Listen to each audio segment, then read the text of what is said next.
that modem, or rather right near that UART, you will also see a couple of other chips. And these are the driver chips. On some boards, they're the 1488s and 1489s. On this particular board, they've got different names. When I've seen Lightning zap a serial port, it's usually the 1488 and the 1489, the input and output drivers, that were the only chips that really took it on the chin. Once I saw a 1488 that had literally melted and exploded, leaving small splatters of black plastic around itself, looking somewhat like a blast crater. What we have with laptops, though, are the batteries. This is the battery that came in my laptop.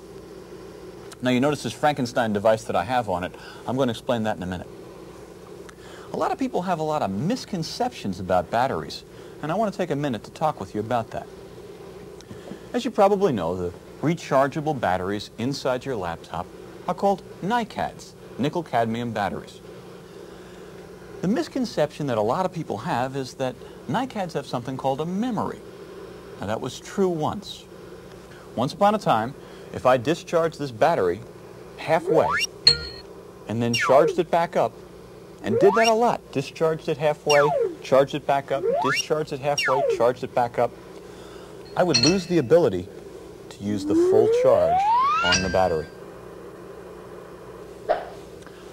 That meant that in those days, if you had a laptop with a battery, you had to be sure to discharge it all the way down. Run that thing till there's nothing left in the battery before you charge it up again.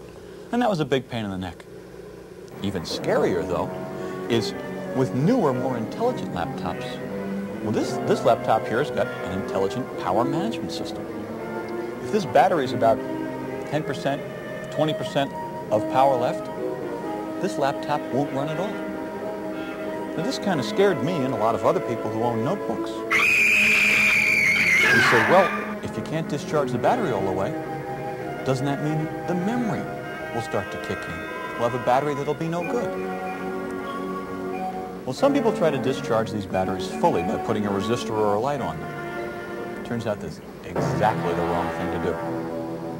For one thing, modern NiCads do not have a memory. But another thing about them is they should not be discharged below 1 volt. Now, there are 4 cells in this. And those 4 cells, none of them, should discharge below 1 volt. So you do not want to discharge a NiCad all the way down. What happens if you do? Believe it or not, you can reverse polarity on one of these cells. That happened to me. I thought I'd get smart, and I went out and got a flashlight that I could fit this in to discharge one of these batteries completely. Then the batteries started getting really hot when I'd charge them up, and I didn't have much capacity in them. Well, the reason why was simple.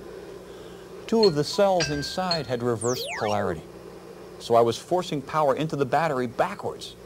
I was lucky the thing didn't explode on me.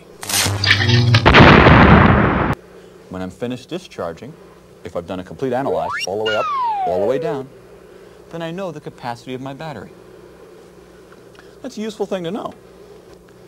That means that I can measure a battery's current capacity by charging it up all the way with a computer-controlled charger that goes as far as it should charge and no more, and then discharge it all the way. Now, because the charger's keeping track of how much we got out of it, when all's said and done, we know what the capacity of the battery was, so many milliamp hours. Now, I know you're saying to yourself, now wait a minute, I thought you just told me, Mark, that there's no memory in these batteries.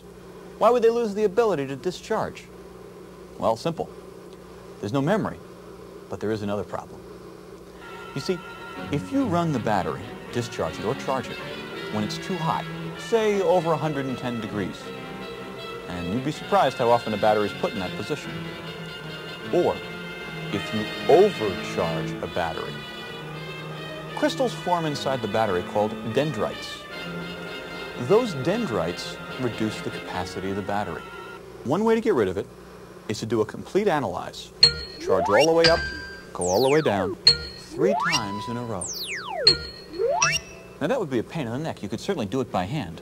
But what's nicer is with, again, a computer-controlled charger, you just push the condition button, walk away for a day and a half, come back, and you've basically got a battery that's brand new.